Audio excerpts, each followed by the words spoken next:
Monday, February 21st. Welcome to the show. Let There Be Talk number 634. Brought to you by CactusRadioNetwork.com, my podcast network, where you can find all of my shows absolutely free. Dark Fonzie, The Grail, At Home with Byron Katie, and Let There Be Talk, all at CactusRadioNetwork.com. Thanks for tuning in. It's Monday and another day. I'm headed to Vegas today. Get ready to do a 7-night residency at the world-famous Comedy Cellar. One of my favorite rooms. I've said it over and over. I am not a Vegas guy. Don't like cigarettes. Absolutely hate gambling. Stepdad put that in me. Yeah, stepdad was a gambler. That'll make you hate something. And I'm not a big, ooh, yeah, Vegas. But I do love comedy, and I do love the Comedy Cellar. This particular room's magic. I like it. I wouldn't mind shooting a special in there. A lot of locals go there. It's not on the strip, so it's got a different vibe. Easy to park. All the old man stuff. Easy to park. I can just walk in. Oh, man. Big run here, big run. It's like I don't have any shows on the calendar for like really the whole fucking year. But in this month, it's insane. I did San Jose, Campbell, actually, this weekend. And then Vegas. And then the following week, I will be in Escondido. All the tickets are available on DeanDelRey.com. But all the shows I have are all in this month. And it's just like, oh my God. And I decided to drive them all old school. Just do a little road tripping. Try to clear my mind, man. You know, there's something about a road trip up the California coast, though. I was talking to Ian about it. There's nothing more incredible than sights up the coast of the one. That's insane. Yeah, California, fucking libertards. Yeah, keep thinking that, man. Holy shit. Stay away from here, man. Don't go near the one. You're right, it's terrible. Yosemite, oh, God. Joshua Tree, oh, fucking California. What a shithole. Napa Valley, San Francisco, San Diego, terrible. Anyway, man, I took a little road trip, had Gertie with me. It was great. Gertie. Gertie. I can't decide if Gertie likes the car or she's just putting up with it. She's over on the couch right now, just like, yeah, we're out of the car. I'm not a big car guy anymore. I did it for years, driving all over to gigs. And then I was like, what the fuck am I doing? Like, Southwest is like $20. Why am I flying? But this time I thought I'll just fly or drive. And like I said, clear the head, listen to some sets, try to joggle the mind into some new material. I can't even tell you what this means to me today, my guest. Unreal. Been trying to get him on for just about 11 years, maybe 10 years. No, that's an exaggeration. I guess I've been doing the podcast for 11 years, but I have not known Judd for 11 years. So in my mind, he was on the, dream guest. You sit down, you're starting a podcast. All right, let's put the dream guests on, and you put them on and you just laugh like, fuck, what? Henry Rollins, AC/DC, fucking John Mayer, Judd Apatow. That shit's not fucking real. And then slowly but surely, you just fucking start picking them off. Dream guests. Insane. So Francis Ford Coppola could happen and probably will. But this is right up there with me in the comedy world. This guy, to me, is comedy royalty. And before you even say, wait a minute, comedy royalty, fuck yeah, that is what this man is. He has been making people laugh since the 90s. You understand that? You know how hard it is just to make people laugh like one time? Like one TV show or one special or one joke. You know how hard that is? This guy's been out there just crushing it, engulfed in comedy, totally loves comedy like myself. And he's been in it his whole life. And just hitting home runs, man. Home runs. Ben Stiller's show, The Cable Guy, Larry Sanders' show, Freaks and Geeks. Some people think Freaks and Geeks is probably one of the funniest shows ever on TV. It's insane. Producing, writing, directing, and doing stand-up. He's been involved in all kinds of the funniest shit made in the last 20, 25, 30 years. Anchorman, 40-Year-Old Virgin. Oh, it's just insane. Yeah, Talladega Nights. Come on, Knocked Up, Super Bad. Look at this fucking Step Brothers, Pineapple Express, Funny People. Funny People, cut out. Long live Brody Stevens. I fucking miss you and I love you, Brody. God. Oh, get him to the Greek. I could keep going. It's just stupid, but I want to keep going just so you fucking understand. I'm swearing a lot on the intro, too. Understand the level of this guy's talent. I first met him around the Comedy Store, which is hilarious because there's no one at this level as an executive, a director, producer, writer that's just accessible like this man. Norman Lear's not just hanging down at the Comedy Store. You go to there like, dude, I loved All in the Family. Maybe we do a reboot, You can't do that shit in Hollywood. But Judd's down there at the store, grinding it out, wanted to get back into stand-up years back here. Did stand-up years ago when he was young and decided to get back into it. That made me really love him. There he is in his, late 40s like me. I could relate right away, except for the big bank account and the massive success. I understood. He was right there in the same frame of mind as me. Like, fuck, is this shit any good? Am I going to go up there and say this stuff? He had his notebooks out, and I said hi to him. We started talking. He told me one of his relatives signed Janice Joplin. I was like, oh, God, I got to talk to this guy right away. And I loved all his work. I was up there going, dude, I'm a big fan. He's got a joke about his daughter. I love when he does his daughter's voices. Dad, nah. Anyway, I am a big fan. And he told me about this Avett Brothers documentary that he did. He's like, go see it. Go check it out. And I went and saw it. And it was one of the best music docs I had ever seen. And I fell in love with this band. I didn't know who they were. I'm like, how did I not know this band?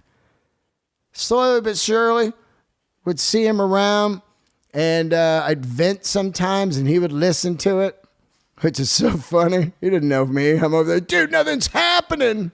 Fuck. And he threw me apart in Love. I'll never forget it. It was great. Love is a fantastic show. We sit down, and we talk all about this stuff, everything, his career, his life in comedy, his love of music, grunge, and rock and roll. He's got an incredible Rolling Stones story. Shit. I used to have good stories, and I got to figure out how to tell them again. I think when you tell a story so long after a while, you're like, I don't want to tell that story again. You lose love, but those stories are gold. Those stories are gold. I mean, fuck. Look at Rollins. He's out there telling stories, crushing it for years now. Anyway, thank you so much, Judd, for doing this. Not like you're listening to the show, but I want to just throw that out into the ether. Fuck, I said a new word today, ether. He's got a new book coming out, Sicker in the Head. It's a part 2 of his original book. I highly recommend it. It was a book called Sick in the Head, and it was a full book of all these interviews he did when he was young with big comedians, and it is fantastic. I borrowed it from Lucas Hurl, never gave it back. Sorry, Luke. I could keep going on, but fuck it. Let's not keep doing that. Okay, I'm going to go to Vegas. Before I talk about that, let's go into our sponsor. This show is brought to you by Standard and Strange. standardandstrange.com, the best denim and leather and boot shop. They got one in Oakland, one in New York, and the New York one just opened. I highly recommend you go in and check it out. I do all my shopping in there. I get all kinds of great stuff there. And I love the owners, Jeremy and Neil, just fantastic humans. Go there, standardandstrange.com/Delray, and put your email in right now. We're going to give a leather away next week, a leather jacket for free. So the drawing will be next week, standardandstrange.com/Delray. Get that in there, and good luck to you. Patreon.com/Dean Del Rey. 100 and something bonus episodes. A lot of bonus episodes. I just put one up. I'm going to put one up tomorrow, all about my San Jose fiasco with the run-in of the Karens, which I call Tammys. Tammys are worse than Karens. Tammys bleach their own hair, and they're extra crazy. So yeah, patreon.com/Dean Del Rey.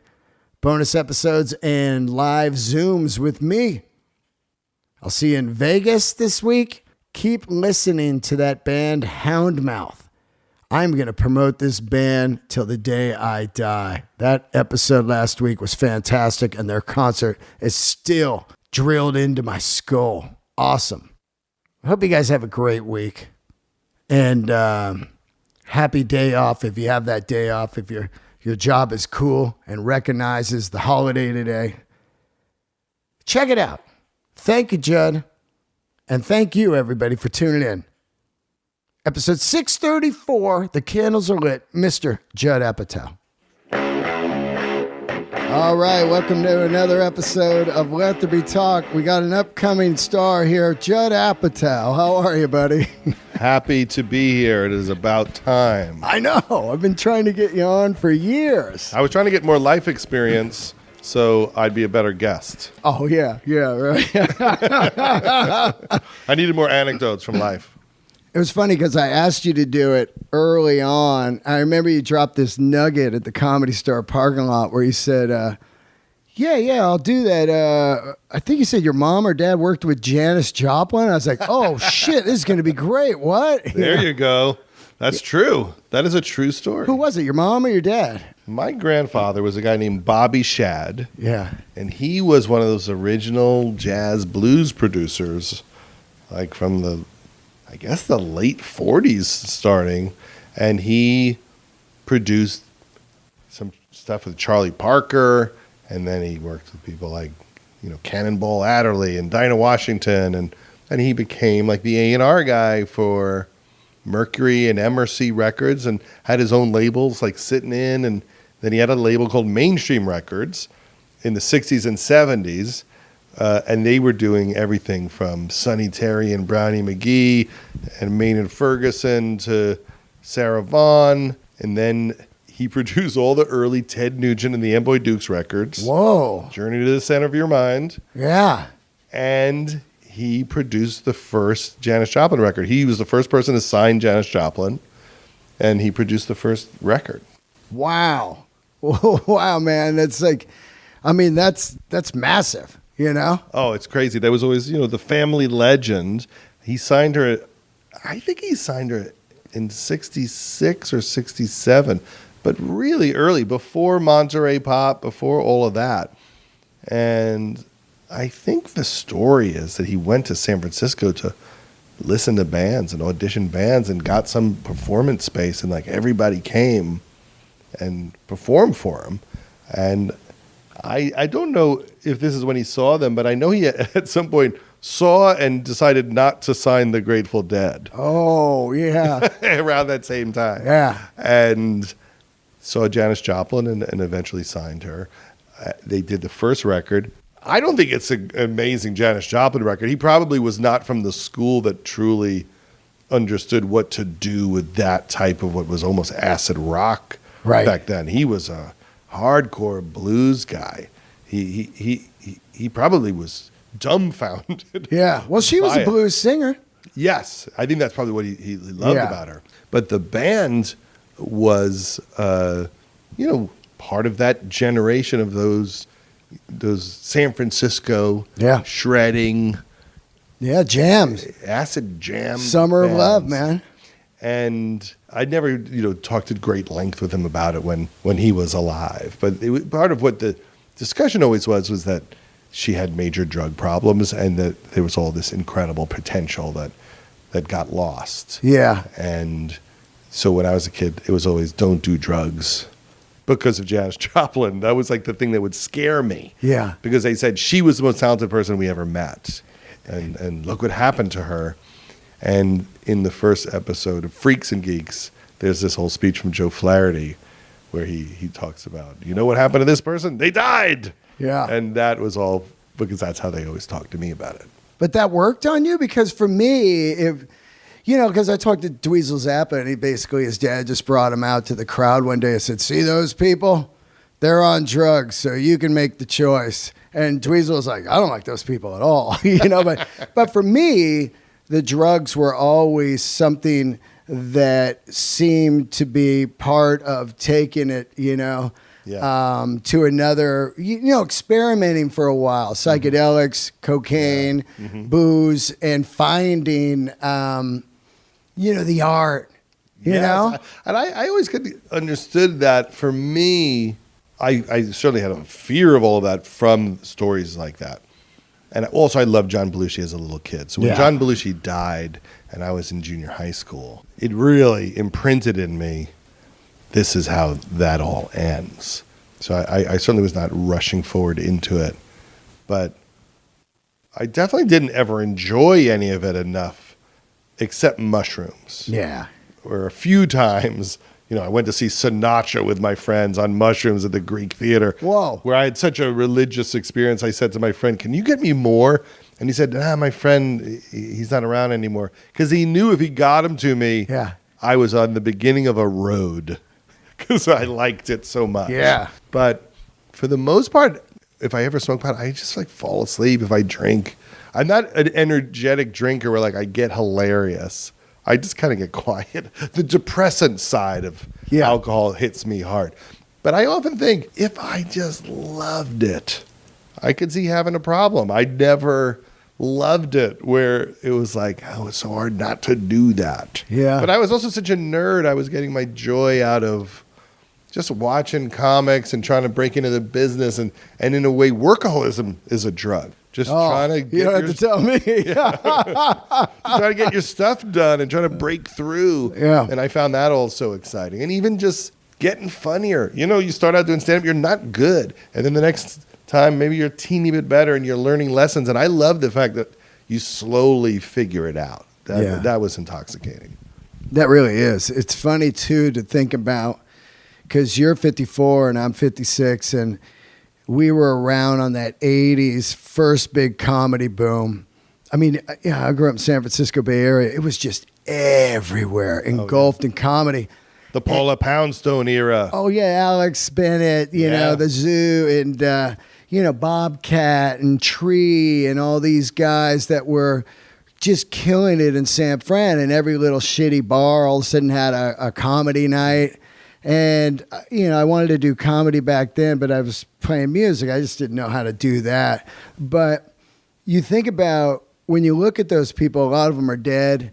And now when you look at comedy, it's really funny, when you're on the patio, there's people that party, but not like then. No. Now it's like a business, because you could get off stage and four guys could hit you like, hey, I'm Robbie at Netflix. And you're like, you'll be like, yeah, I'm fucking, that just does not happen. Well, people probably are more tuned into, I don't know if they can pull it off if you're all fucked up. Where back then, I think everyone was fucked up. Enablers, too, just helping you. They may not instantly go, they'll never be able to pull off this special or whatever. I mean, I'm just finishing up a documentary about George Carlin. George Carlin was, on cocaine for a decade. Whoa, really? I mean, he was really out of his mind for long periods of time. I was talking to his manager on a call about the doc, and he said to me, the thing about George is he loved cocaine. Wow. And he wouldn't party. he would go to the room and write jokes. Oh, yeah. Like being with himself, like singing and Eddie Van Halen style, Yeah, solo, which is scary. But I also think maybe it's a form of self-medication because it feels like maybe he had some sort of obsessive compulsive disorder or attention deficit that in his chemistry, he was self-medicating with something. And in that era, there was so much of that. And then Belushi died. Yeah. And then it was like, oh, this kill everybody. But before then, I don't think people thought about it. Right.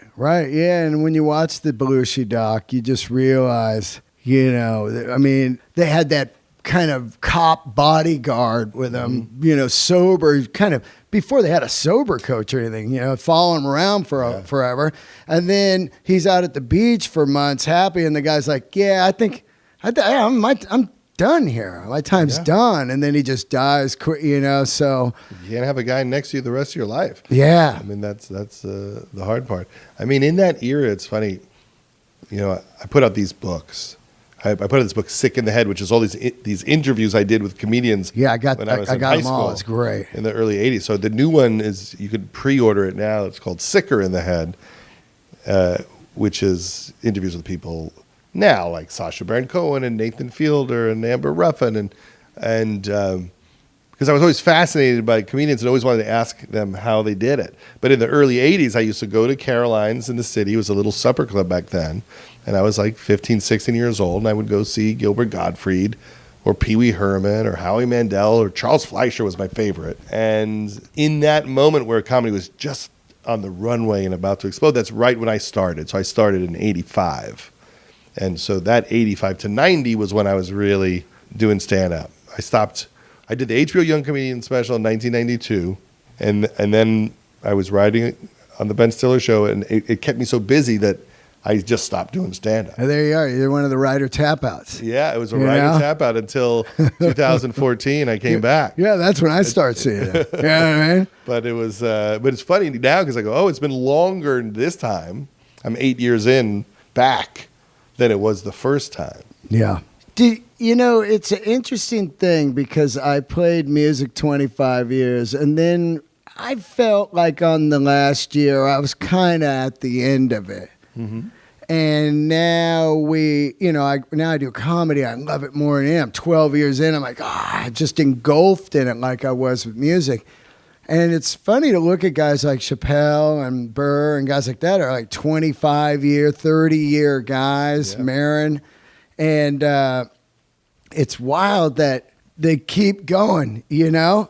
And you look at it, and at some point, people, I think they go like, what am I? Okay, I go write another hour. I film it for Netflix. Then I go work another. It's wild, right? And somebody said, I think we missed the part where we're supposed to retire in life. Like people don't retire anymore. I think it really depends on your relationship with it. Are you doing it for money? Are you doing it because you love it? Do you feel like you're still breaking new ground? Are you getting better at it? Yeah. Because like when you see Marc Maron, every time he uncorks a special, afterwards he always says, I don't know if I got another one in me. Yeah. And then you'll see him 3 months later, and then the new stuff is so good. and he's found another vein that he wants to go in. Yeah, I mean, Carlin did 14 specials. It's 14. I mean, I don't know if I have that brain. And my brain mainly thinks in stories. I love doing stand-up, and I always wanted to be a part of my world, but I think a lot of my creative energy thinks of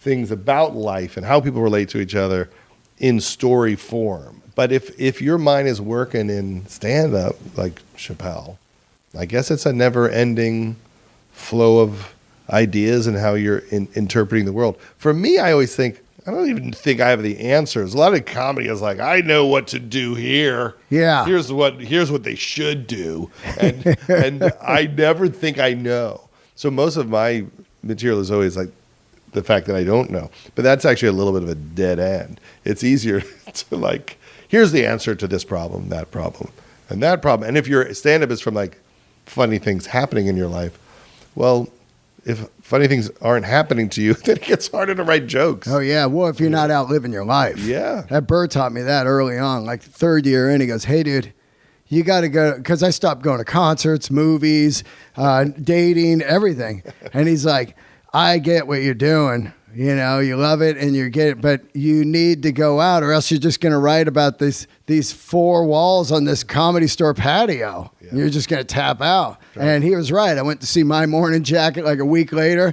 and all these jokes were coming out. It's like, oh, I get it, you know. But early on, you're so worried, like, if I don't show up today, they're going to think I quit. Yeah. I knew he quit. I knew he didn't have it. You know what I mean? There's like that grid. Yeah. My problem is, I got about 4 hours of comedy, maybe 5, that I've never shot or anything. But I was so obsessed with, I don't want people in the back of the room thinking I'm just doing the same old stuff. And you get into that mode. So now, lately, I've been going back like 2-3 years and going, hey, this is some fantastic stuff that maybe only 600 people saw ever.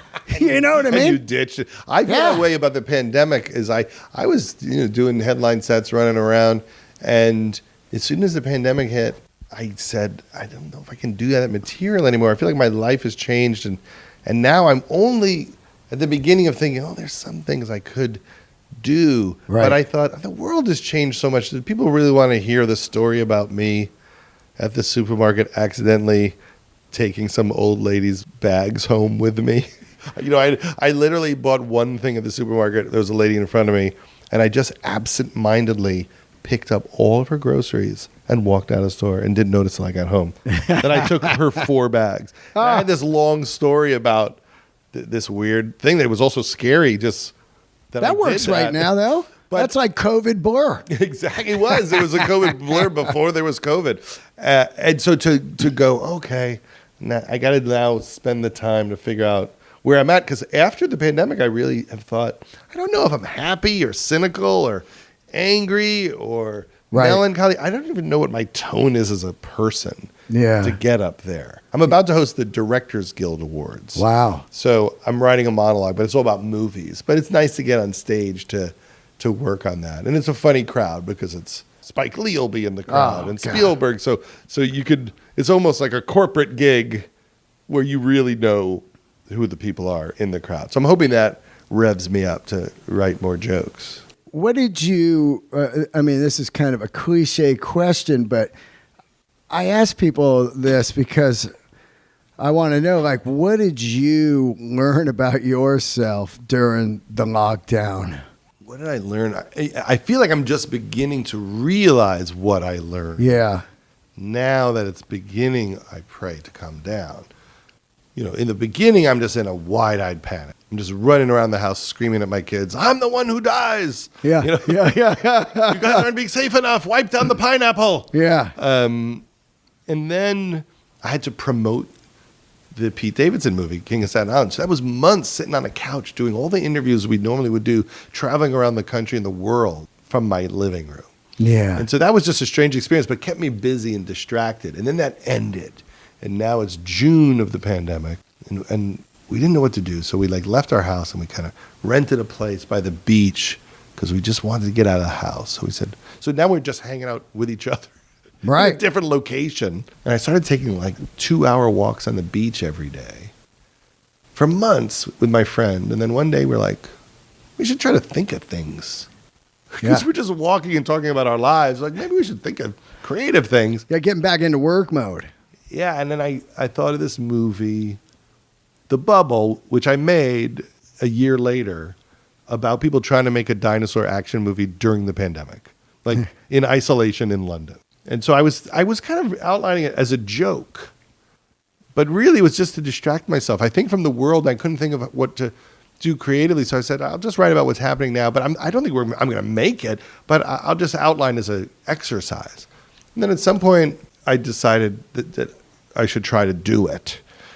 And then I went to England January to April and shot it. And then I had to edit for 6 months. So this is all distraction from what's going on in my head. Now, the funny part is the movie is all about people having nervous breakdowns about what pops into their head during isolation during the pandemic.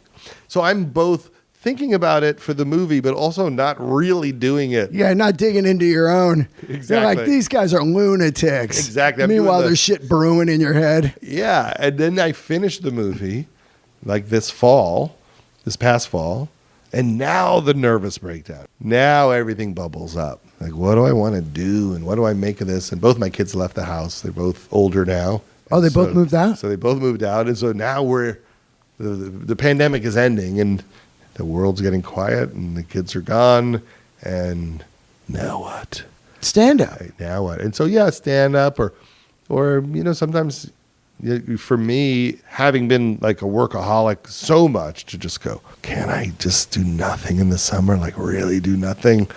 And what comes up in my head is just, can I connect with people more? Can I get over my shit? Can I get over more neuroses? And, I've been reading a lot of Buddhism. Yeah. Just trying to not take things so seriously. Because the one thing I think I did realize in the pandemic, if I could sum it all up is, even though I'm in comedy and my whole life is comedy, I take everything too seriously. That's what I learned. Yeah. And like, can I just not take it? Lashing out at people on Twitter and shit. Just caring too much. Just getting upset about things I don't control. Yeah. And just caught up, getting hooked. And so that's what I'm trying to do. Just, can I really let go? That's like, I guess, the big thing, a big AA thing, let go, let God. But letting go is tough. Oh, man. It is tough, man. I mean, for me, during the pandemic, it was like, oh, I finally found something I love. And now it's just gone. Yeah. Of course it's gone. I was like, of course this happened. Mm-hmm. It's like, I mean, if I was still working at Harley Davidson selling motorcycles, I'd be like, I'm digging the pandemic. You know what I mean? It's like, but yeah, I think if you were really happy before the pandemic, it was extra brutal. Mm-hmm. I don't know if that's true, because if people weren't happy, it was probably extra brutal too, because they were getting even deeper depressed. Yeah. But I was kind of like, oh my God, I'm never going to get to do stand-up again. But some people, like I heard John Cleese talking about it, and he said, I just like sitting home reading a book. So like there are people like it wasn't a big lifestyle change for. Yeah. But if you're someone that likes being around people and that interaction, and if you're creative in a way when the world is in flux and feels dangerous, your creative mind attacks you. Oh, you God. could really work out all the scenarios and the things to be afraid of and just get hypervigilance in a toxic way. Yeah. Which is how my mind works. I can go to worst case scenario of all of it. I remember when it all started up and one of my neighbors was like, hey, if anything happens, I got a Glock. One gun. I'll hand it to you over the fence. Yeah. Over the fence. Like, here, I'm done with this. After he shot someone, he'll hand it over the fence. Exactly. Oh man, it's weird to think that we lived this long, and this was the first pandemic. I mean, I was around. I was working for the Stones when SARS hit, and so we were out touring, and then they go, oh, yeah, there's this thing. It's called SARS. And so we're not going to the Far East, We're going to go home for a couple weeks. And I was like, SARS? That's weird. And then it was gone in like 2 weeks. Yeah. Seriously, it was just, people were dying instantly. It was brutal. Then it was gone. So when this came, I was like, oh, yeah, I remember SARS. You know what I mean? Yeah. And it's like, yeah, we'll be good. And what were you doing on the Stones tour? I was like a VIP host for their VIP parties. The Voodoo Lounge? No, this is SARS, so it's 2002 through 2006. Yeah. So 2 tours, 4 years. Yeah. And I think that was really what made me. I haven't heard these stories from you. You're hanging out with the Rolling Stones. Oh, yeah. That's why I was trying to get you to do my comedy special / documentary. I still think it's a great idea. Yeah. Well, if you got the stories. Oh, come on, dude. And so for 4 years, you were in charge of their little VIP area? I wasn't in charge. I was one of the people, and you would kind of host the ballers. There's a lot of people that would buy front row packages. Oh, yeah. Walking the people in and out to get pictures and stuff. That kind of stuff, yeah. And have a little parties for them backstage and stuff like that. Would you like to know my Stone stories? Oh, yeah. Because this is basically a rock and roll show. Oh, yeah. Well, it's everything. It's rock everything. And comedy. But it's everything Dean Del Rey. Yeah. So Ben Stiller and I were asked to meet with Mick Jagger Yeah. to write a movie for them. For them? Yeah. So Whoa. Mick Jagger had this idea to make a narrative film with concert elements. And this is like in 90. Well, it was the Voodoo Lounge. Oh, yeah.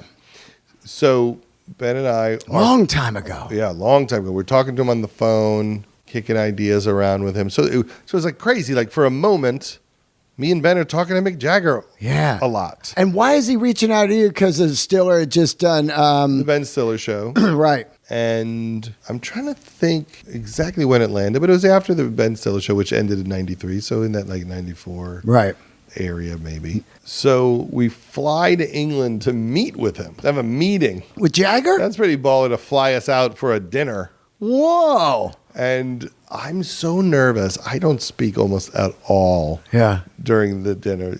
Stiller is very comfortable. I'm scared shitless. Can I tell you the funniest part? I'm trying to imagine what I wore. Oh, my God.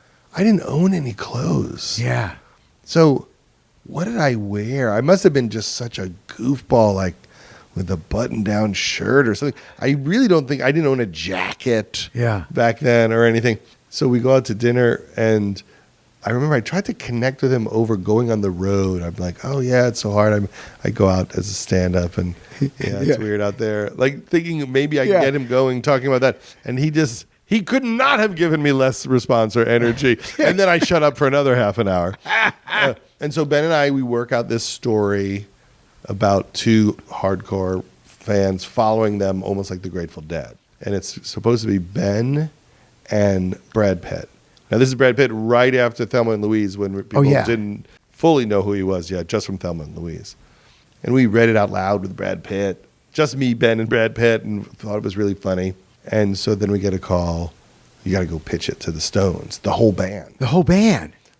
They have to approve it. So come fly to Toronto where they're rehearsing for the tour. Oh, yeah. And you could pitch them at the rehearsal. Whoa. So me and Ben fly in, and Ben is going to pitch. And I say, Ben, you pitch, and then I'll just chime in here and there with like jokes.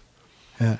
So it's literally the whole band. It's Charlie and Ron and Keith and Mick in a room, I think at a high school. They were performing in a gym at a high school. So maybe we're in like the principal's office or something. Yeah. I'm trying to remember whose office it was, but it was like an office. And it's all Mick is the one who's pushing it. And you could tell that basically it's up to Keith. Yeah. Yeah, because Mick has wild ideas. Yeah. And then Keith will draw it in like Blues Cats wouldn't do that. Yeah, exactly. B.B. King wouldn't have no comedy. Yeah. So he's going to decide if it's going to happen. And so we're pitching it. I just lock up. I just don't say one word. I'm not joking. I don't say one word the entire pitch. Yeah. I literally don't speak. No, the worst side guy ever. Yeah, right, Judd? Yeah. And Ben is so comfortable, and he's fantastic. And he's like, we want to shoot the whole movie kind of handheld, kind of like Gimme Shelter. And Keith Richards goes, well, this time let's do it without the murder. And Ron Wood keeps raising his hand. Yeah. Like, let's do it. Let's do it. He keeps saying yes in the middle of the pitch. Amazing. And Keith Richards turns to him and goes, and are you going to direct it to Alfred Hitchcock? No way. It was so wild. Wow. And then again, Ron Wood's raising his hand. I like it. And he goes, okay, Brian Jones. And I never knew what that meant. Whoa. Like you're dead to me. No, I don't know. No, I don't think it was dead to me. It was like you're being bossy. Oh yeah. Something like that, but maybe not. Who knows? So we finish the pitch. And some of the jokes are very like inside Rolling Stones references to like Keith having his blood switched out, transfusions. And Ben's pitching them directly to Keith, and it goes fine. I mean, I don't remember it being a bad pitch. So we leave the room. Ben has his ear up against the door. He's listening to them debate it. Yeah. And I go, Ben, if Keith opens the door, he's going to stab us. Yeah. Like, what are you doing? So they say, okay, go down into the rehearsal space, and, they'll meet you down there. So we go into the rehearsal space, which is just it's like the gym, but they put up big kind of like giant, like whatever, curtains to create a smaller space. Yeah, they give it a vibe, yeah. Right? And we're waiting there, and then they suddenly enter, and then Keith Richards walks in, and then Ron Wood just gives us the thumbs up, and so they want to do it. Whoa! And then Mick Jagger walks over to me and Ben, and he goes, "You guys want to stay and watch us rehearse?" And then for the next like several hours, they perform just for me and Ben. But we're 5 feet from them. Like we're like as close as you can get to a band. Oh yeah. And I just remember in the middle of it, Mick Jagger, in between songs, walking over to me and Ben and going, "You guys okay? You need some water?" And what they would do is, and I've told this part of the story on stage, is they have the names of all their songs on the walls, like taped up. Yeah. And then they look around and they go, let's try Miss You. Someone puts it in a CD player. They listen to Miss You. Yeah. And they all open their books and turn the pages. And then they play it like 2 or 3 times. And Mick's like, "Oh, it's too fast. I can't do it that fast." And they just did that. They listen and play. The best song was Undercover of the Night. Oh, love it. That was one live. What a fucking great song. Was so great. And ultimately it all fell apart because Ben went on the road to see what it would be like to shoot the movie at real concerts. Right. Because we would have to shoot story Pick up footage. things. Yeah. And Ben went, "Oh, it's impossible." As soon as I got there, I could just tell like no one was going to help us, and it was going to be really difficult. And then Brad Pitt dropped out to do another movie called Seven. Oh shit! Hey, sorry, I can't do that. I got to go work with Fincher. and you know what was all that remained of that project? Why? There was an episode of 90210 where they went to see the Rolling Stones. Oh shit! That's all that was left. Oh, that's all that survived of that concept. But for a moment, we were in, and dude, that's got to be a weird part in your career though. Early on, where you're like, "Oh shit, we're gonna do this Stones movie." That's like me. This is gonna happen, and then it doesn't happen. You're like, "Fuck." Yeah. But I said to Ben while we were watching them rehearse, I said, "Ben, let's soak this up. This is the best moment of our lives." Oh, come on, man. It's and so it was. good. It was. I've never wanted to see them since because it was just. Oh, yeah. You're not going to beat that. I couldn't believe it. It was happening. When I was out with them, they were doing this cool idea. One club, one theater, one arena. Wow. And I tell people a lot of time, look, it's just goosebumps right now because I think about when I see this band in a club, it's so insane. Even like right now, like, 10, 15 years ago, you're just like, whoa, it's so different. Jagger's not running around the stadium. He's just up on the stage right there, and they're tight, and they're in this little pocket, and they're just laying down like a groove that they could get into. Like, there's like 60 Stones right there, or 72 Exile, where they really get in, It's not about playing the big room. I saw U2 at the Roxy. Oh, not that many years ago, like right. 4 or 5 years ago. They had like some sort of radio promotion night, and it was just them, and it was funny. Like Bono, No Room to Move. It was all sounding great. Yeah. And when I saw the Stones rehearse, what was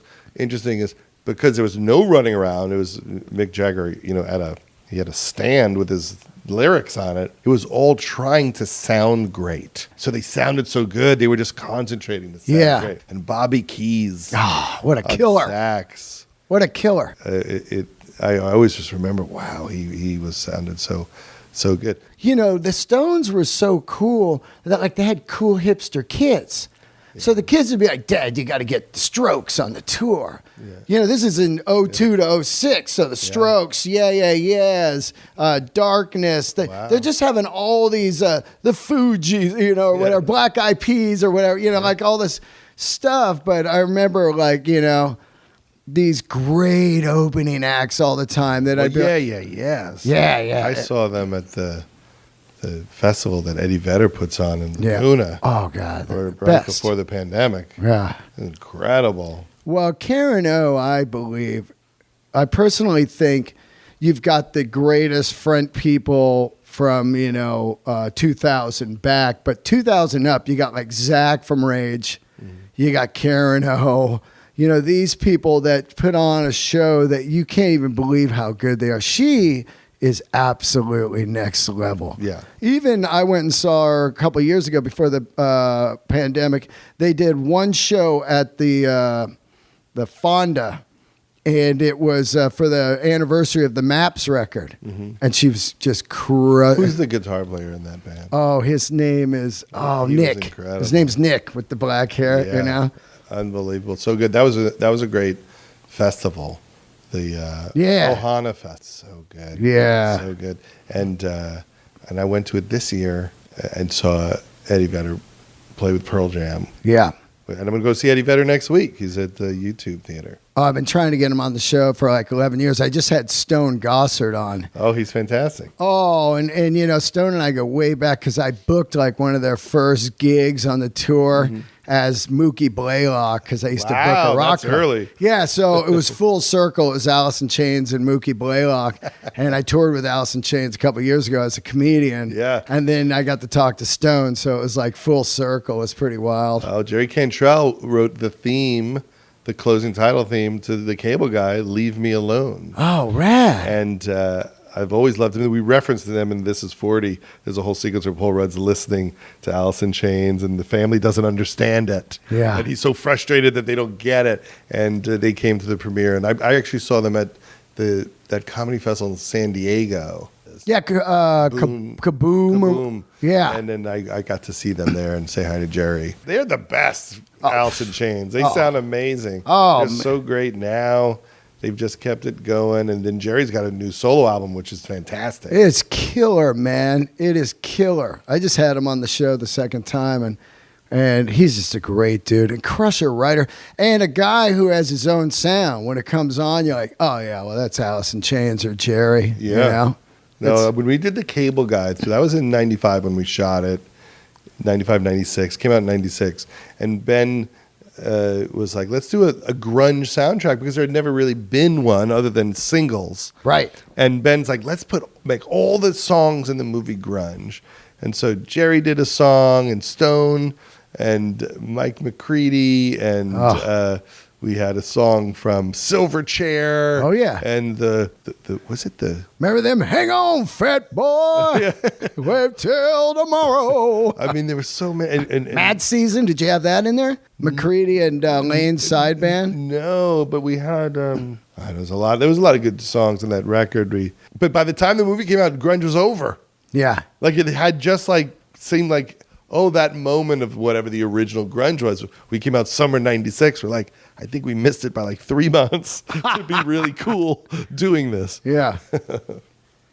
Can we talk about, I want to talk about Girls. Sure. Because I was kind of obsessed with this show. Yeah. I don't really watch TV, but I will watch something where people after a while just start hounding you, say a Breaking Bad or Sopranos or The Wire, where they're like, dude, you're not watching this? Yeah. And there was a time, this is pre-binge watching too, where you had to wait till Sunday for the new Girls to come out. Or buy a DVD set. It was funny. I sat down and watched the show, and it was the first time where I thought, oh, I want to live in New York.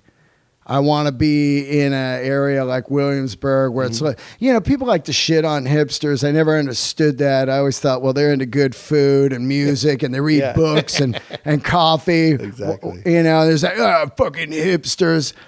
But with their interesting drinks and fancy beards. And their passion.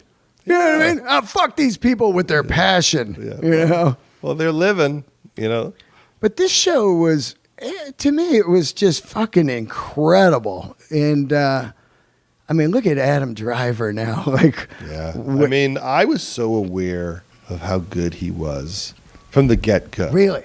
So they auditioned him, and they showed me the auditions, and, because we had to decide, who to hire. And they were like, I don't know, this isn't what we were thinking, but I think this is even better. There's something about this guy's really special. And I agreed, like, wow. And then we did the first episode. We shot the pilot. And the plan always was that he would be a boyfriend, not for the whole series. Just a couple episodes, right? A few episodes. Or we'll see. But we thought it would be her dating a lot of people through the series. And I remember I just said to Lena, you have no idea what just happened. You don't even know what you just did, who you found. Honestly, like Brando. You found someone that you have a magic chemistry with, and this whole show is about your relationship with him, and other things, obviously. But this is a big centerpiece of the show. At that part, you start just changing the writing right away? Because you're writing on the show, right? Yeah, and it was right as we were getting going, and I'm like, because Lena hadn't made a TV show, and she was fresh out of college and made an incredible independent film called Tiny Furniture, but she didn't know that, like, you'll never find another guy like this the rest of your life. Yeah, because I understand that. You're like, well, it comes easy. It's like, let's find James Dean. Yeah, they've been looking for a long time.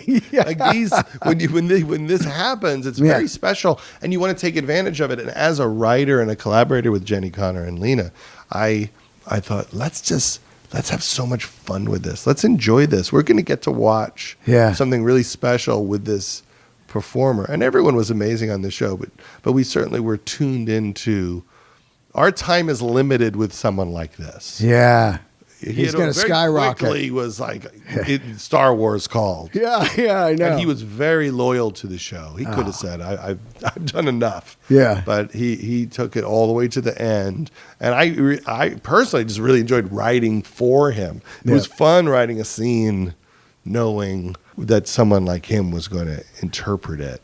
And the whole show was like that. Everybody was so good. Yeah, Zasha was so funny, and Allison and Jemima. And what's interesting now is, like, the culture has changed so fast that you couldn't even make that show right now. Yeah, right? 4 white girls living in Brooklyn who were self-entitled. And that's what it was about. It was about privilege. That's what Lena was making fun of. The people in New York who think the world needs to be delivered to them, and they're just a mess, and they can't get their lives together. And at some point, I felt like some people who weren't, very closely watching the show didn't get that that's the joke of the show. Yeah, right. It's the absurdity. That they're a mess, and they're to survive and succeed in life, you have to work so hard, and you've got nothing coming to you. Yeah, and beating up on people like this in the stories was what was so enjoyable, and teaching them the hard lessons of life. And at the end, a lot of the show's heartbreaking because it is about how their friendships all broke apart. Yeah. And that happened slowly, and Lena and Jenny did it over years, where you could see, like, wait a second. And the funniest was that slowly you realize that Zasha's character doesn't like them anymore. Oh, I know. That's what I love about her. She just dislikes them. Yeah. And it ends with this epic fuck off, which I thought was so great. But I love the show. It was a real amazing experience. What I love about it is you got a guy who looks like me, and then I'm talking to people like, dude, you guys watching Girls? They're like, what? You got to be watching this show. Look at me. That doesn't look like it's going to come out of my mouth, But it was some fantastic TV. It had a great look, and it had an inside look at the lunacy of a hipster world. There was one scene, I love this once in a while, when you see a cameo and you go, who the fuck is that? It was the babysitter, and he was in Drugstore Cowboy. He was the Matt Dillon's partner on Drugstore, and I go, I know this goddamn guy. It took me forever. I finally hit me. I go, Drugstore Cowboy. That's the worst person to babysit. That's how long ago, like, I hadn't seen him ever, Like, that guy's still around. Yeah, he was amazing in that. Oh, yeah, it was a great time. And you're very lucky when you have a show that the network likes, and they said to Lena, you can do this as long as you want to do it.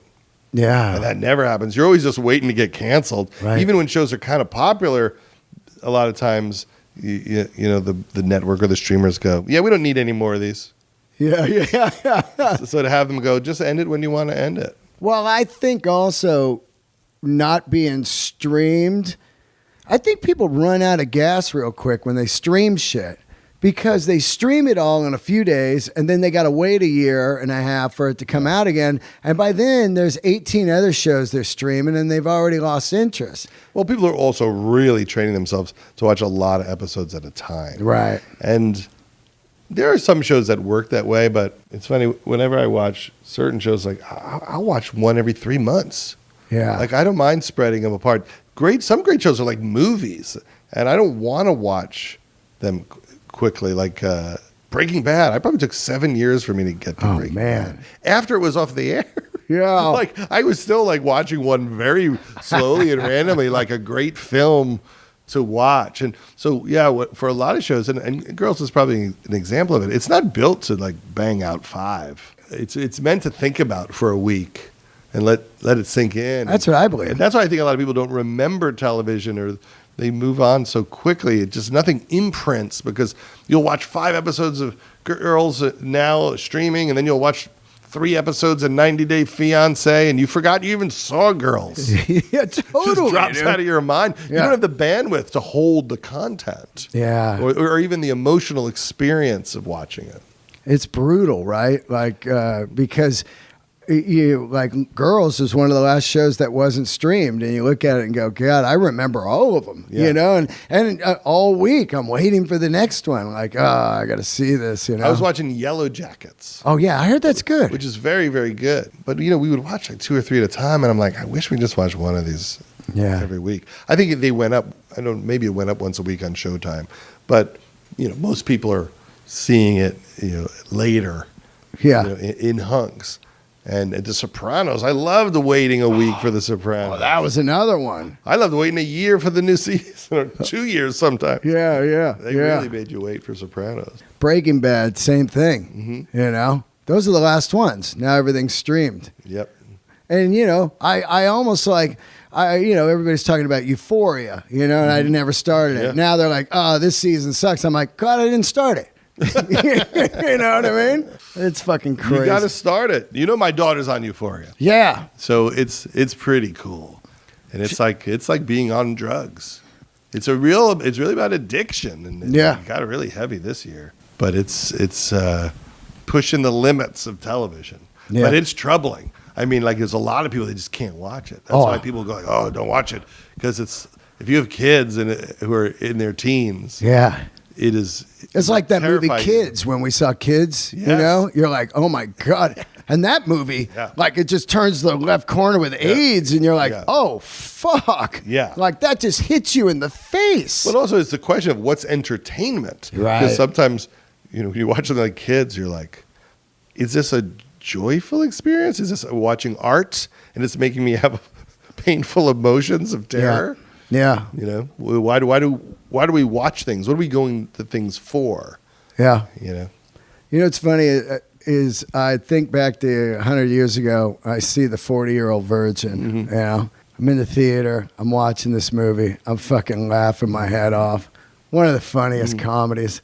And I was thinking, like, man, if I could just get in one of these films, And then years later, I got to work with you just for like 10 minutes in this show, Love.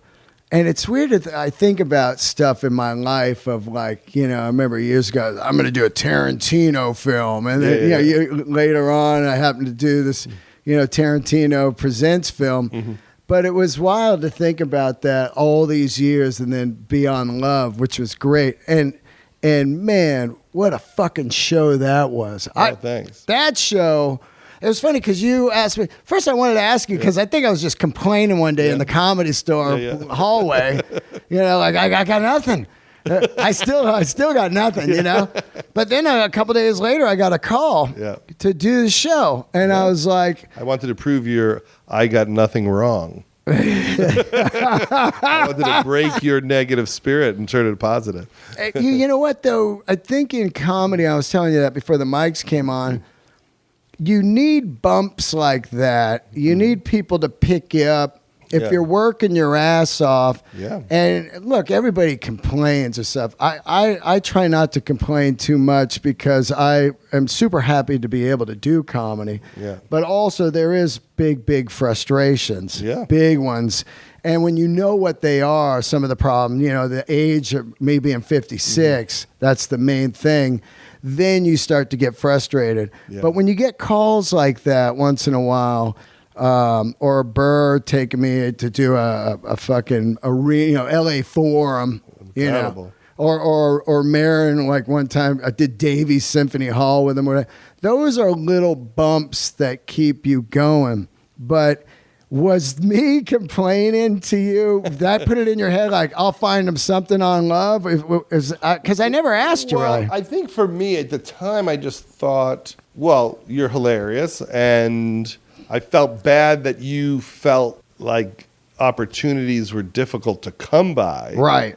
And sometimes when you have a TV show, it takes place in LA. Yeah. It's the world of LA people. You have good parts. Right. And there's a lot of them. And you're in a space like when we did Crashing and we were in New York and we could use all these New York people we knew and comedians and that's really fun. And that's the most fun thing for me. When a show is up and going and there's opportunities and you know who's good and you know who will come through in those parts. So, for me, it was also fun to go, wow, Dean's really feeling shitty right now. It's fun to just go, well, here's something fun to do.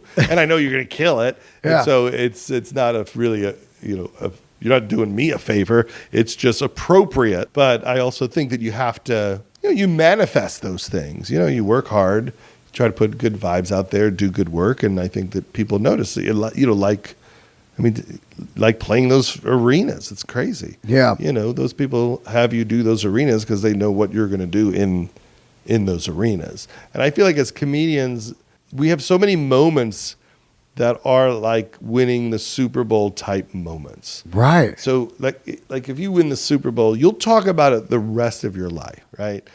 That one day or that one season, the rest of your life, you will talk about it. But comedians, we have these heightened experiences, like playing an arena. And even as challenging as the career can be at times, how many stories do you have of the greatest night ever? Oh, I just opened for Metallica 2 nights. You know what I mean? Yeah. At Chase Arena. That was a dream my entire life as a band. When did that happen? 2 weeks ago. So you opened them twice for their 40-year anniversary. And they wanted a comedian to open the show. Yep, I got the call. I just came out of my colonoscopy. I was kind of foggy. I had my phone, I was going in to get my ass checked. I go, hey, should you take my phone? They're like, no, just put it on your side. I'm like, what? You know what I mean? Is this real? I'm in, and I come out, and I'm kind of coming out of this fog, and it says Q Prime. I know who Q Prime is because they're the greatest management ever. I go, yeah. He goes, this Dean? I go, yeah. They go, we want to know if you want to open for Metallica next week. And I was like, can I call you back in like 20 minutes? And they go, yeah. And I go, okay, cool. And because I was fucking on that shit. So I call back like 30 minutes later and I go, hey, I think you called me to open for Metallica, but I was on this stuff. I was getting colonoscopy. They go, yeah, we want you to do it. I go, I'm fucking in. And and then I hung up. And then for a week, I was like, what did I do? Because this is their 40-year party. So much pressure. And I've been to their 30-year. I knew how great that was. I was like, oh, no. This is Chase Arena in the round. It's in the round? It was in the round, but it was... And you can't touch their equipment on that stage. Be careful. Yeah. And how did it go? First night was bumpy. There was some technical difficulties. They wanted me to introduce some films and riff. That's tricky. The films didn't work. No. Yeah, and I was like, oh. And then you had to fill. They get back out there. The servers are down. I'm like, oh, what? Fuck, and I'm out there. Just do your act. Yeah. And were they receptive to hear comedy?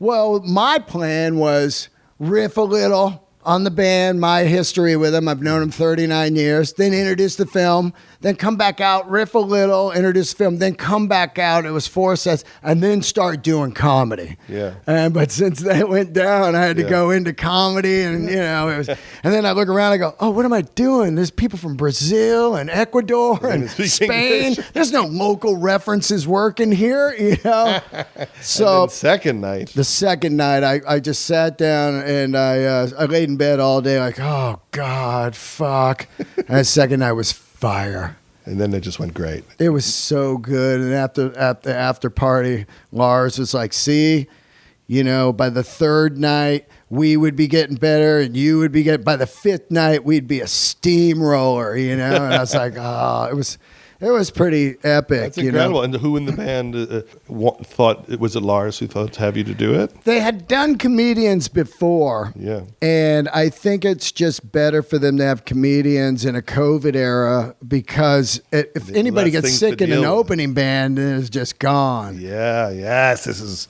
all working for you. And also, man, did I need that at that time, because I was just, I'm still just trying to fucking get it going. And I feel like I'm a better comedian than ever. Yeah. So my point was, though, thanks for that love thing. Oh, There's a funny story because you're back in there and you're just letting me riff. Mm-hmm. Yeah. And I'm like, hey, first time caller. Yeah. That kind of shit. I'm just thinking of wacky shit. And you're like, Jennifer. But I can't hear anymore from rock music at all. So I'm like, huh? Yeah. Huh? And I'm like, I'm fucking this up. I can't hear him. And you're like, what? But it was a great thing. And I had never watched Love, talking about binge watching. So I binged them all. Yeah. And immediately fell in love with this show. It was so real to me. That show, like some of the shows you've worked on were just fucking incredible, man. Just absolutely great. Well, that was a fun one because the initial idea was, what if you showed every beat of a relationship? Yeah. Like if they don't talk for 2 weeks, you have episodes where they don't talk. Yeah. And, we were able to do 3 seasons of it. And, in this day and age, they don't really want a lot of shows to do more than 3 seasons. Yeah. So you do have to pace yourself differently. In the old days, you were doing like 70, 80, 100. But, if you can get like 30 episodes out of something, it's almost like these things are 30-episode movies. Yeah. Which I like. People always say, why are your movies long? But people want to sit and watch things. Yeah, everybody says that about your movies. I'm ahead of my time. I was just streaming, man. I was streaming. Yeah. It's funny because I was talking to somebody this morning. I was doing a podcast with this guy, Anderson East, and I was talking about, like, I don't think Apocalypse Now could be made now. Because they'd be like, what is this? Get it to 90 minutes. I mean, I think that it's funny because people really do watch long content. So if you go, well, why should the movie be an hour and 45 minutes? It's okay at 2:07. Yeah. Because what you get is depth and character. And I get it. Sometimes I'm watching a movie and I'm an hour in and it's 2 hours and I'm like, can't believe there's another hour of this thing. Yeah. So if you're not digging my movie, I get why you think it's long. But I think when people are liking it, they're happy to spend time with the characters because you're never going to see them again. Yeah. So I'm in no rush to end the relationship if the story is working. And every once in a while, like years later, I'll be like, I guess I could have cut 5 minutes out of that thing. But someone said to me, they said, when your movie's a little bit longer, you're saying that these people deserve the time. They deserve your time to listen to them and see their world. Yeah, that's true. King of Staten Island, Pete. Wow. Yeah. I mean, this guy is everywhere right now. Yeah.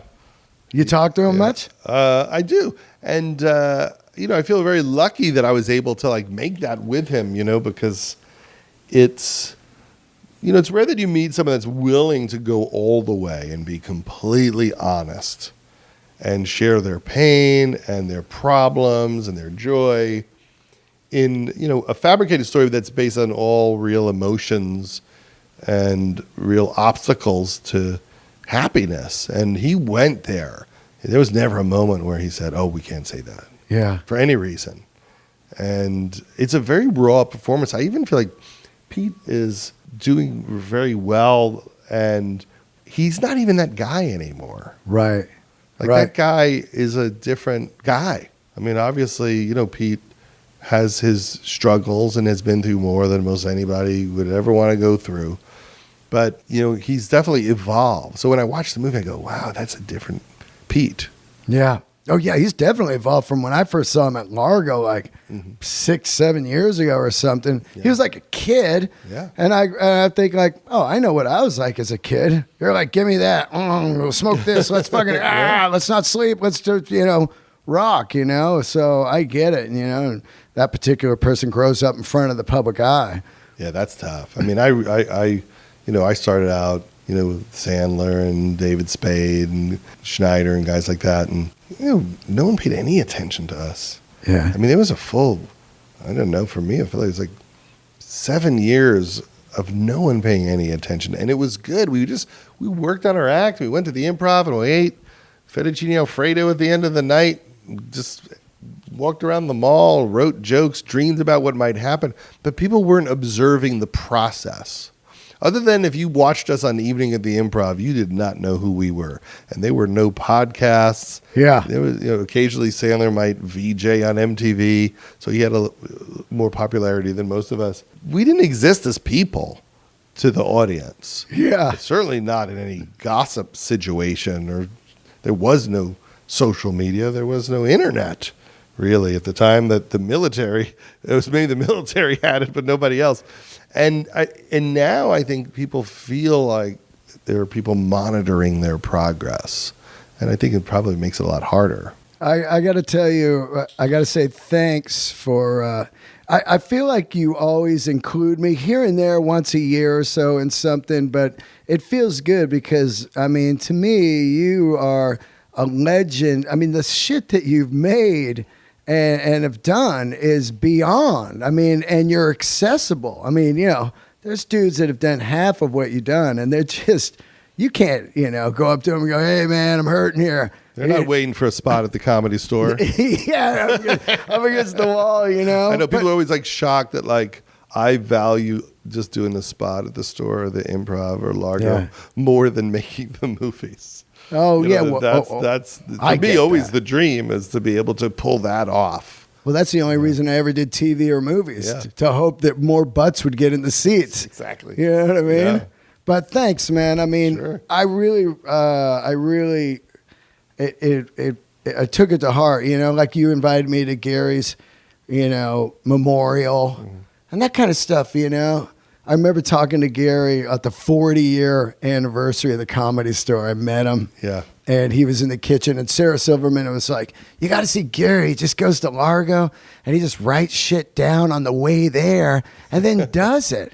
Yeah. I'm like, no, really? And so I see Gary at the 40-year, and I go, hey, I heard that you just write shit on the way to the gig and then just do it. And he's like, yeah, I wrote this on Laurel Canyon on the way here. And he went up, and I realized it was genius because either it bombed and he riffed on that, like that was terrible, or it killed. Either way, it was going to be funny as shit, man. And he was going to be very present in the discussion with the audience about it. Yeah. That was his whole thing. Yeah. Like, to create a real moment with the crowd. Yeah. I mean, one of the most fun things about making the documentary about Gary was I got the Comedy Magic Club to give me like his last 40 sets. Oh, yeah. And I could just like watch these sets. And it was incredible just to see him up there. Some would be great, some bombing, some amazing sets. Even now I feel like I wish I could just upload that set so people could experience what that interaction was with the crowd. I was just so happy to get more of his stuff out there, more of his jokes. There were so many lost jokes that were so great. What was that joke that he did where he said, what is it? He was on like the dating service. And he's like, I went on whatever, and they hooked me up with a gun. They fixed me up with a gun. Hilarious. I mean, the one joke that he said that made me laugh, it was so dark. I don't think he ever said it, but I just saw it on a corkboard. He's like, people ask me where I was on 9/11. And I always say, which 9/11? I had so many bad 9/11s. I love him and Norm. Their style is like, it's not my style, but I also try to get into that. So I don't go too big. Yeah. I used to be too big, like, I'd be like, you got to be like Farley up here, fucking fall over and shit. And I was like, no, all the dudes I like, even like when Rock is working out, I like Rock working out. It's so much like, he draws you in. He's like, yeah, man, Gary, Norm. I mean, since I've been in the comedy world, we've lost such great ones. Bob Saget, these guys that just, it's brutal. Oh, it's so sad. Bob was the greatest, and I got to know him through doing the documentary with Gary because he was in the documentary. Yeah. So I got to know him better from that, and just the nicest man and so funny, and just wanted to make you crack up. Every time you saw him, you knew he had one intention, which was to make you laugh really hard in your interaction with him. Yeah. And loved it. Loved shocking you, loved going too far. Yeah. Oh, yeah. First time I saw him, I was like, whoa, this is that dude from the Olsen twins? You know what I mean? I saw him at the factory years ago. And I was like, wow. You know? I'll get out of here, but I wanted to talk to you one more thing about the Avett brothers. I remember I was in the hall with you, and you said, you got to go see this documentary I saw. It's playing over at the ArcLight. And I go, oh, all right. And you told me the band, and I go, never heard of them. And I'm like a music freak. Also, this band's way in my wheelhouse. I love alt country. I love Rick Rubin. Sure. I love great songwriting, right? So I'm like, how have I not heard of this fucking band? And I go see this film, and I think it's one of the greatest music docs I've ever seen, because the feeling and emotion of this thing, I was crying. I mean, what happens while you're filming this is insane. One guy's getting divorced. The other guy's daughter gets sick. They're writing a masterpiece, True Sadness.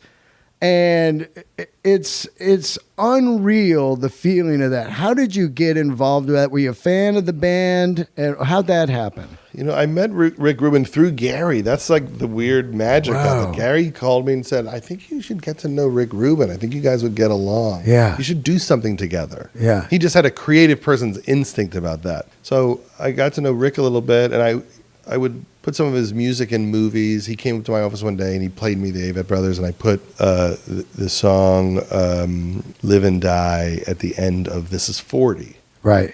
And then one day Rick said to me, you know, they're about to start recording the new record. I'm not sure what to do, but someone should record it. I think it'll be good. And I said, all right, well, I'll talk to my partner, Michael Bonfiglio, who I direct documentaries with.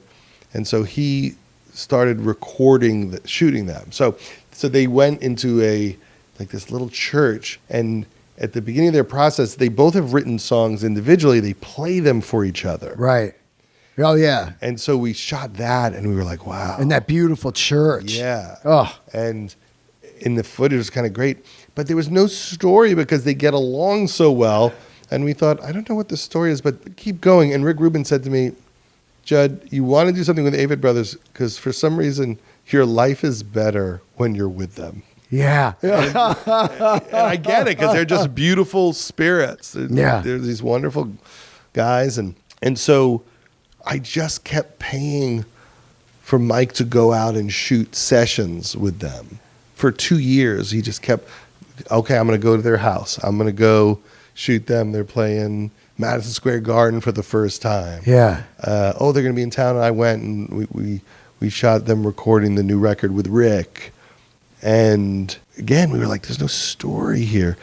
And at some point, I think we just said, maybe the story is that they're just incredible, creative people. And it's almost a poem about love and togetherness and creativity. And we started putting it together. And then we realized that there were dramatic things that we had witnessed. And we found this structure, and it's on HBO Max if people want to see it. It's called May It Last. It's unreal. And it's a really special movie. And then there was a moment where they recorded the song that Seth Avett had been working on for like... No Hard Feelings. Yeah, No Hard Feelings. I think he said he may have been writing it for 7 years. And he sings it, and it's so beautiful. Oh, look at right now. Yeah. Goosebumps, man. You can't believe it. They just in this one perfect take, which is on the album. And then afterwards, they go outside, and suddenly, Scott's irritated because everyone's like going, "That was great," and he felt like it was instantly turning into commerce. Yeah. And he had a little bit of an emotional meltdown about how strange it is that they put themselves out there, and it's instantly like, well, people like it, and it's to make money, but really they're trying to bare their souls, and it was just really interesting to see how hard it is to be that vulnerable. Yeah. And Scott afterwards said, I knew you were going to use that moment. And he was so embarrassed because he felt like maybe he had pulled some limelight away from his brother's moment with this song. Right. And he's like, I knew you would use it, but I also knew that you have to. But I felt like people don't understand what it takes to go that deep. Oh, man. Into yourself, to express those feelings. and that it is strange to be alone and care so much about your creativity. Then then you have to put it out to the world and hope they don't, attack it, or you hope it does well. It's like a child. Yeah, hope they hear it. Yeah, and it was a great expression of that. It made you appreciate, how hard it is on creative people to take those emotional risks. That part in the film, when he sings that song, I mean, I was crying in my seat. I was at the ArcLight by myself, and I was just sitting there going, I can't even believe what I'm watching right now, how real this is. And then knowing that he's going through a divorce, and you're like, oh, man. And hearing the lyrics and the years to get that song going, it's like us with jokes. I bring a joke out every couple of years. I know I can get this, man. And then he finally gets it, and it's the centerpiece of this record. And it's just it's I don't care who it is. If they just have one song that good, I'm like, that's one of the greatest ever. Even if it's just one of those. And they got that True Sadness record, everything, the album cover, recording it with Rick, the songs, the flow, everything about it was perfect, lightning in a bottle. It's like Octung Baby to U2 or whatever bands, when they get that, there it is, Yeah, and it's funny that just Rick having a sense of it. Yeah. That it's coming, we should shoot it. Yeah. Like something's going to happen. And I like to listen to the universe when things like that happen. When someone like Rick says, I believe in that big time. Pay attention to this. I go, oh, that must be happening for a reason. The way that you guys captured the people, like, I realized it doesn't matter if you don't know this. I didn't know the band. Yeah, you don't need to know the band. You don't need a lot of people didn't know the band, and that's how we tried to make it, that it wasn't about Right. that. And we give you enough history that you can catch up. Right. Well, that's the thing that we always wanted to do more of. It's just more documentaries, because I think that there's so many people. It doesn't matter if you know them. Mike did a documentary about Patrice O'Neill. And Yeah. I don't know how many young people know Patrice, but the documentary is great and funny and Right. heartbreaking. And I love telling those stories. Well, that's why I always try to pitch it. I'm like, look, nobody knows who I am, but people love underdog. That's what I was trying to tell, Montreal Comedy Festival. Yeah. I was like, you're not letting me do fresh faces. Do you understand the story you have here? Exactly. A guy stepped on the Comedy Store patio at 44, started doing comedy, and now at 55 he's at Fresh Faces? Yeah. People's minds would fucking explode. Like, I got to see that, man. I can do something. I've always wanted to fucking be a carpenter or a painter or a mechanic. And that is a bigger story of anything, not just me, but when you find something in somebody and you go, man, you see that guy? Like remember American Movie, the crazy guy who wants to make the horror film? The best. That's the shit, man. That's as good as it gets. That's the shit right there. That guy made another documentary, Chris Smith, about Jim Carrey playing Andy Kaufman. Oh, that is a masterpiece. That is a masterpiece, man. Yeah. And that's one of the great, that's the kind of shit I just love. Another one about like what it takes to go there. Yeah. Oh, man. I saw Jim at Saget's memorial at the store. And it was so amazing because I'd seen Jim before when he was down there doing a little research for the TV show, Dying Up Here. But he was up on the stage and just seconds of, wah, and you're like, man, this guy is not doing comedy? Yeah, it makes no sense. It's like He's just sitting there. It's just like Jimmy Page sitting at home. That's why I trip on Jimmy Page. He hasn't played since Zeppelin's reunion, maybe once with the Foo Fighters, but the entire 20 years right now, he has not played. He did The Firm. He did The Outrider, and that's the same thing. It's like Jimmy Page sitting, oh man, that's the great. I gave him an award at Montreal right before the pandemic, and his speech, it was just incredible. He was so funny, and it was like seeing like a 10-minute stand-up routine. Yeah. Him destroying, and Yeah. I do all these nights at Largo. I always want to go, Jim, just come in. Just come in, we'll just chat on stage. Dude, unreal. Maybe I'll push him for this weekend. Yeah, absolutely. Absolutely, man. He's unreal. All right, you got the Carlin doc coming up. When's that out? That's in May. The Bubble is in April. Yep. And the book Sicker in the Head you could buy now online. Comes out in March. Oh, the first one's great. Yeah. Sick in the head. All right. Thank you, man. All right. Take care, buddy. I'll see you, bud.